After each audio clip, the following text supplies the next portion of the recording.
Cicéron, mais vraiment l'appétit d'être le premier, qui d'ailleurs va conduire à cette vertu qui est la vertu de magnanimité, avoir une grande âme, comme au cœur aussi de ce qui pousse l'homme eh bien, à tenir dans les épreuves, à servir la res publica, la chose publique, à aller au-delà de ses intérêts individuels. Cette grandeur de l'âme qui est opposée à la mesquinerie, l'étroitesse d'âme, ou ce qu'on appelle aussi la pusillanimité. Alors souvent, il y a une confusion entre humilité et pusillanimité.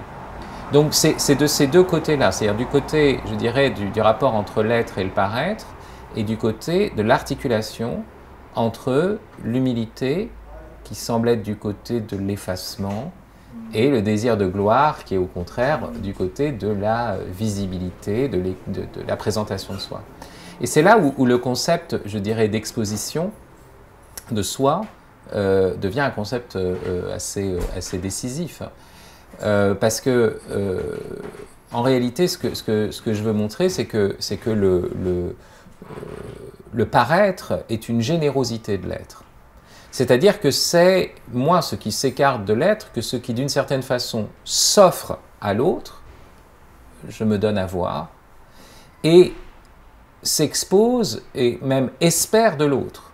Hannah Arendt parle de l'espace public d'apparition, donc c'est bien du côté du paraître que se joue la dimension sociale et politique de l'homme.